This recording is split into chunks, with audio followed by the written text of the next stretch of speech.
Александр Лукашенко нарэшце сфармуляваў грамадскую дамову паміж сабой і народам. Вы не поверыце, першы артыкул гэтай дамовы коштаўтварэння. Што гэта азначае, як гэта даб'ецца на нашых з вами гаманцах? У эфіры праграма «Чалы экономика» і з вами, уласна, Сергей Чалы и Федор Павличенко. Витаем. Добрый день. И он реально думает, что цены – это вот то, что он видит на ценниках. Если ты начинаешь контролировать цены, то ты должен контролировать все потом. Он сейчас чувствует себя борцом вот против вот этой вот рыночной стихии, и это же уже в чистом виде шариковщина. Ну, это некий новый уровень коррупции. Да, конечно. Ну, когда все коррупция. И поэтому ее нет. Эта система будет рассыпаться, потому что мир не будет укладываться в прокрустово ложе, которое они ему нарисовали. Беларускі ўрад вводзіць ліцэнзаванне вывазу цыбулі і яблык з Беларусі. Гэта створана для абароны ўнутранага рынку. Ну што, можна казаць пра чарговы поспех сістэмы коштаўтварэння, якая працуе эффективно? Да, сейчас же у нас было большущее совещание Лукашенко, где как раз главным выводом было то, что, несмотря на отдельные недостатки, система выстроена, она доказала свою эффективность. Требуется только ее некая донастройка, там это живой механизм. Что меня поразило, редкий случай. Лукашенко же не взял на себя ответственность, что это так он казалось, я что молодец. Да. Кто-то должен был установить систему контроля за ценообразованием, а равно и контроля за инфляцией внутри страны. Кто-то должен был жесточайшим образом проконтролировать решение этого вопроса. Поэтому все причастны к решению этой проблемы. Систему регулирования, скажем, прямо сдерживания цен разрабатывали всем миром. Парламент, правительство, комитет госконтроля, профсоюзы, местные органы власти, контролирующие правоохранительные органы. Мы там начали цены держать, а начал расти почему-то как раз по контролируемым позициям. И, среди прочего, был назван лук. И, соответственно, вот тут же начинается это постановление, которое там мы запретим вывоз. Будем регулировать его. Позволять только своим. Вот я действительно поначалу думал, что есть какой-то момент, после которого они скажут, что, скрипя сердце, что издержки превышают выгоды. Угу. Будем считать, что оно достигло своей цели, временный был порядок, привели всех в чувство, все теперь соблюдают законы и так далее. Но мы же видим, что это уже не так. Либо это была моя версия изначально, они, наоборот, себя похвалят и скажут, что все же идет в нужном направлении, нужно только углубить, расширить и так далее. А вот пошли по второму варианту. Там же Лукашенко как начинает совещание. Я-то вообще-то тоже человек разбирающийся. Я же знаю, что такое цены и зарплаты. Я же там в магазин хожу, я не знаю, какой он магазин ходит, но и знает ли он вообще, какие цены, вот. И он реально думает, что цены – это вот то, что он видит на ценниках. А на самом-то деле экономический смысл цены – это сигнал. Да? То есть смысл заключается в том, что это то, благодаря чему и на основании чего в экономике принимаются решения всеми экономическими агентами. И это только Лукашенко кажется, что вот мы там на ценнике чуть-чуть подкрутили, и все, результаты же добились, жеманули, да? А это же начинает работать просто по всей цепочке. Невозможно начать играться параметром, который складывается и который несет всю информацию в этой экономике, с тем, чтобы у тебя не начало вылазить отовсюду. А он реально влез в самый ключевой момент. Суть которого заключается в том, что, и он здесь абсолютно точно сказал про советскую экономику, что если ты начинаешь контролировать цены, то ты должен контролировать все потом. Все те самые решения, как называется, хозяйствующих субъектов, экономических агентов, включая домохозяйство, включая производителей, включая импортеров, всех абсолютно. Ты должен начать контролировать их поведение, задавать его сам руками. И они постепенно начинают практически про это и говорить. Вот, например, это уже после совещания выходит к журналистам Богданов, а потом он еще наверх решил и отдельное интервью дать на телевидении. Точно так же рассказать о том, как у них классно все работает. Говорит, мы пытаемся людям сказать, что у нас есть законы, которые нужно соблюдать. Но это же не все. Есть же еще масса всяких там ведомственных инструкций. И среди прочих это индикативные цены. Вот их придерживайтесь, у вас нет проблем с правоохранительными органами. Уважаемые сетезрители и сетеслушатели, теперь появилась возможность поддержать программу подпиской на Патреоне либо разовыми донатами с помощью переводов карты на карту и криптовалютой. И помните, экономика – дело всенародное. И вот Головченко рассказывает, значит, как теперь у них идет работа по контролю за импортом, значит, поставки на внутренний рынок. Государственный таможенный комитет осуществляет мониторинг стоимостью более 2000 товарных позиций. Это его работа. В случае установления фактов превышения стоимости информирует МАРТ. МАРТ, в свою очередь, анализирует, как это влияет на инфляцию и принимает предупредительные меры. Ну, короче, все пределы. А там же еще импортер должен не только обосновать цену. Это уже давно пройденный этап. У них изначально идея была очень проста. Ты должен доказать, почему эта цена у тебя такая. Если ты ее нормально доказал, ну, как бы, значит, это обоснованный рост цены. Помнишь же, в чем борьба была? С необоснованным. Нет, это уже не так. Это уже реально указание, какая цена должна быть. Тот, кто завозит что-то, ты не можешь завести от кого хочешь. Ты должен завести оттуда, где у них индикативная цена. Ну и закончится все действительно тем, что а зачем указывать, когда надо взять. Мы сами знаем где, по какой цене, и поставим, и все. И вот будем делать вид, что вот так у нас работает рынок.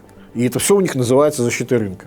И как они уже начинают думать о том, как им решить проблему с импортом? Очень просто. А давайте создадим один большой госкомимпорт. Вот я извиняюсь по импорту, тоже один пример. Мы что, не можем определиться по основным товарам, они же по группам товаров, договориться с каким-то импортером и поставлять через него товар? И дальше идет волшебная история про какого-то импортера какао, который предложил это какао, значит, для коммунарки. А директор коммунарки сказал, ну, конечно, я буду брать, потому что если я не возьму, то меня посадят. Это же они пока коснулись только надбавок, то бишь разница между ценой производителя и ценой конечной. А, говорит, мы посмотрели, а у нас инфляция цен производителя, а надо взяться за них. Неожиданно мы понимаем, какую опасность на самом деле представляла, казалось бы, безобидная, никому не важная вещь, на которую никто не обращал внимания, а именно прогнозные вот эти планы индикативные, которые были построены, исходя из хотелок. Потому что туда же заложен параметр инфляции, параметр уровня роста цен производителя. Он говорит, а вот у нас сейчас будет это не прогнозом, а рекомендуемым параметром, за которым потом они будут отвечать. Ну, то есть это означает, что если вы взялись за цену на ценнике, то вам придется регулировать вообще все. А это, ну, еще раз говорю, это будет бесконечная работа. Нет такого уровня регуляции, который обеспечило то, что им нужно. Ну, если только, скажем так, конечным равновесием, но это плохое равновесие, это будет полностью советская экономика. Ну, то бок ты лічыш, што яны не разумеюць до конца, Абсолютно нет. что Абсолютно нет. Конечно, они не понимают, как это работает. Ему кажется, что вот есть преимущество, надо пользоваться. Это мы раньше боялись, потому что с оглядкой смотрели на Запад. А теперь, ну, как бы все, стыда нет, мы делаем так, как нужно нашему народу. Проблема заключается в том, что нет каких-то отдельных в народе потребителей и каких-то отдельных продавцов. Потому что каждый из них, он одновременно и производитель, и потребитель, и продавец. Ну, это же те же самые люди. Лукашенко абсолютно был уверен, что есть какие-то злодеи, он же любитель теории заговора. Он сейчас чувствует себя борцом вот против вот этой вот рыночной стихии. Значит, как бы надо бороться с ценами, но какова причина этих высоких цен? Он одновременно пытается бороться, как ему кажется, с теми, кто наживается на том, что цены были нормальные, до того момента, как он их руками потрогал. Это всемирный заговор. Лукашенко сейчас находится в очень интересной психологической позиции. Он же говорит, как сложно нам было обуздать цены, когда миллионы людей были заинтересованы в их росте. Угу. Обуздать цены, когда в разнузданности цен заинтересованы миллионы людей, весьма непросто. Ну, то есть он имеет в виду уже не только белорусов, он имеет в виду весь остальной мир, который нам вредит. Ну ладно, он говорит, мы там на мир влиять не можем, хотя хотелось бы. Он там постоянно говорит про регулирование импорта. Значит, но мы будем справляться с своими жуликами. Ну вот ИПшники одни жулики, но еще же есть вторые жулики. Я-то думал, что это они один раз пошумели и на этом успокоились. Нет. Кто у нас сейчас жулики? Это руководители и владельцы торговых сетей. Угу. И это же уже в чистом виде шариковщина. Ну, то есть поручение КГК, а вы обнародуете. А для чего обнародуете? Чтобы народ посмотрел и сказал, что творится? Как там Лукашенко выразился? Почему они получают в 30 раз больше, чем кассир? Кассир. Он что, больше работает? Это какое представление? Он временем считает, усталостью? Ну, трудовая теория стоимости времен Маркса или там до Маркса еще. Ну, это некое средневече. Да, так, значит, во-первых, давай попробуем сравнить это с США, где самый большой отрыв. Ну, значит, по сравнению с Европой гораздо слабее, а вот в Америке действительно очень сильная есть разница. Там интересный феномен. Значит, 20, 30, 50, ну вот десятки раз разница между там CEO, владельцем и работниками, это были где-то 50-е, 60-е годы. С 90-х начинается резкий рост, и сейчас это 300, там, 280.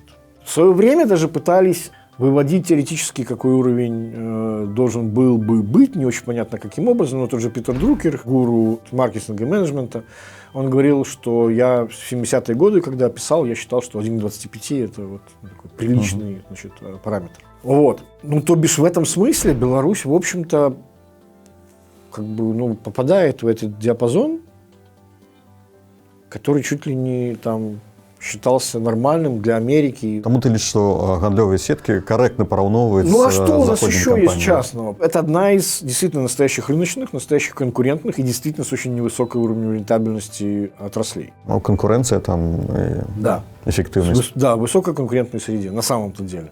Вот сколько было идей, да, давайте построим государственную. Как Лукашенко говорил, должна быть государственная сеть, главным образом не для того, чтобы деньги зарабатывать, а для того, чтобы посмотрим, как оно там по всей цепочке, как оно там все работает, чтобы видеть, где те воруют. Угу.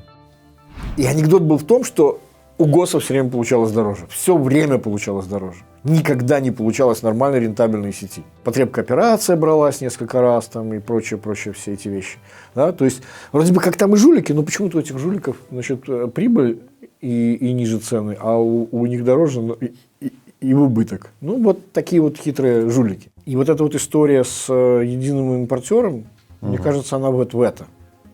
Когда у тебя не окажется на рынке игроков, которые не были бы не твоими, то тогда нет злой воли. Тогда нет, логично. Тогда нет и необоснованного повышения цены. Любой рост коштов обоснованы. Конечно. Потому что это же преданные тебе люди, которые, значит, не будут воровать и класть в карман, как вот эти жулики. Там. Ну, это некий новый уровень коррупции. Да, конечно. Ну, когда все коррупция. И поэтому ее нет. Все же уже открытым текстом сказано. Задача, которую я подходил несколько раз, к сожалению, вот эта вся перетурбация с логистикой ее нарушила, это создание, значит, по основным категориям. У меня была такая мысль, значит, вплоть до того, чтобы Балбасова использовать для того, чтобы туда, значит, сделать там огромный распределительный центр по таким позициям. Ну так делай, это же для этого создавалось. И уже даже примерно понятно, кто будет бенефициаром этой схемы, потому что не отнимут же они у того же Воробья, да, и друзей их, значит, которые планировали использовать этот аэродром для перевалки, значит, без НДС цветов из Голландии. Ну, потом эта схема закрылась. Ну, соответственно, как-то надо же ей найти какое-то применение. Паслухай, а магчымая гэта квазісавецкая мадэль у Беларусі, калі існуе адкрыты рынок, адкрытыя межы, калі мы настолькі залежым ад Расіі і, напрыклад, ад обвалу ці не обвалу расійскага рубля? Понимаешь, в чем дело? Во-первых, рынок уже не настолько открыт. Все-таки. Ситуация какая? Вот они начинаются санкции против России, вот у нее падают нефтегазовые доходы, вот у нее война, резко выросли расходы бюджета на 60%, ну, львиная доля из них это военка, на 30% упали доходы бюджета, и примерно целиком это падение нефтегазовых доходов. Вот у них... Мінфін пацвердзіў афіцыйна гэта. Там, на самом деле, не все так как бы страшно, как выглядит заголовочно, потому что там есть очень много таких разовых вещей, которые, на самом деле, должны были быть размазаны по всему году. Там и в расходах такая ситуация, и в доходах такая ситуация. Но тенденция как бы уже понятна. У меня есть, это пока догадка, которая, вероятнее всего, либо подтвердится, либо опровергнется 17 февраля. По поводу России.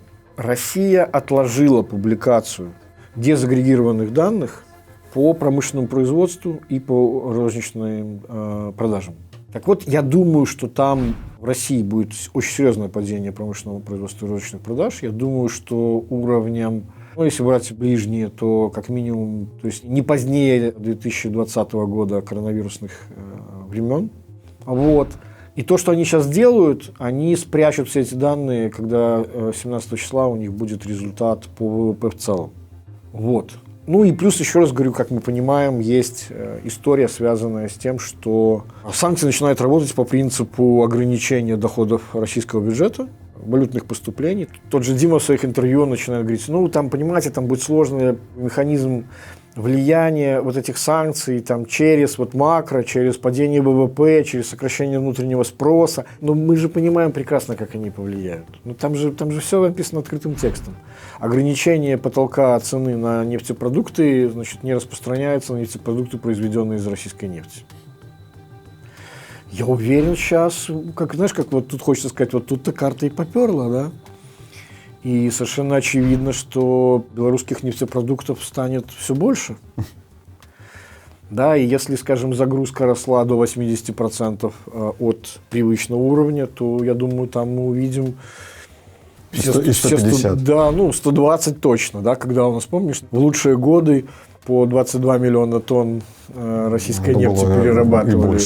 Уже сейчас, если смотреть за динамикой промышленного производства и другими макроиндикаторами, которые в России происходят, то там происходит очень такой парадоксальный вывод по разным отраслям. Там очень разнонаправленное движение. Есть отрасли, которые получили минус 80 по году, например, автомобилестроение. Есть те, которые выросли на 20%. А в среднем все вот как-то вот так. И это довольно серьезный вызов, потому что это очень новая как бы структура экономики, которая меняется прямо на глазах. В Беларуси, по идее, должно быть точно так же. То есть должны быть тех, на кого там посыпется этот золотой дождь, и должны быть те, кто, в общем, будет страдать. Но в ситуации, когда у тебя есть ЗАО Республика Беларусь, или Управление делами Лукашенко, одна вот эта вот большая хозяйственная структура, которая и тебе импортер, и экспортер, и, значит, и переработчик, и все остальное. Там, когда у тебя все, значит, как он говорит, власть же есть, будем пользоваться, что нам там стесняться, да? Значит, этим укажем, этих заставим, а другим прокомпенсируем. Ну и все. Прекрасный механизм. Зачем вообще рынок здесь? Потому что мы же выполняем важную социальную функцию, потому что это же наш социальный контракт. Мы же это обещали сделать. И анекдотом будет то, что цена исполнения со стороны Лукашенко этого социального контракта будет такова, что она будет ложиться бременем на вот весь народ, ради которого, кажется, это все делается. А ты можешь спрогнозовать дальнейшие выники такой политики? Мне будет очень интересно посмотреть, как эта система будет подвергаться вот этой тонкой донастройке, или как они ее называют, но я уверен, что она будет, как раковая опухоль, разрастаться на все вообще. Где это закончится, я не знаю. То есть, это закончится только полным, как в Советском Союзе, полным разрушением потребительского рынка. Перспективный прогноз. А как по-другому? Вот. А дальше-то начнется то, что у них эта система будет рассыпаться, потому что мир не будет укладываться в прокрустово ложе, которое они ему нарисовали. Лукашенко сам уже говорит о том, что мы будем в этом дизайне санкций, направленным против России. А возвращение курса в 80, например, российских рублей за доллар и выше, это уже не количественное, это уже качественное изменение. Это другая экономика. Фундаментальное ухудшение макроэкономических условий, в котором придется работать экономика, она встретит не в той системе, когда можно было обойтись тонкой подстройкой, как сделал Нацбанк, а когда регулироваться будет вообще все и вылазить будет, если даже сейчас у них приходится, понимаешь, закрывать дыры, то там начнет рваться вообще все. Если он и сейчас еще в более безопасных условиях, этот микроменеджмент столь неэффективен, то можно себе представить, что будет, когда эти все параметры начнут быть дисбалансированы и выходить за равновесное значение, когда еще с ними до этого можно было справляться относительно тонкой подстройкой. То есть валиться будет все, из рук будет просто рассыпаться все. А еще раз говорю, власти ошибок своих не признают. Значит, соответственно, ответом будет только, еще большее настаивание, то есть на вот этом безумии и подмене рынка этим самым своим регулированием. Ну, такие перспективы чакаюць эканоміку Беларусі. Гэта была праграма «Чала эканоміка». А чтобы не пропустить ее новые выпуски, следите за YouTube и социальными сетями Белорусского расследовательского центра. А з вами былі уласна Сергей Чалы И Федор Павличенко. да пабачэння. Всего доброго.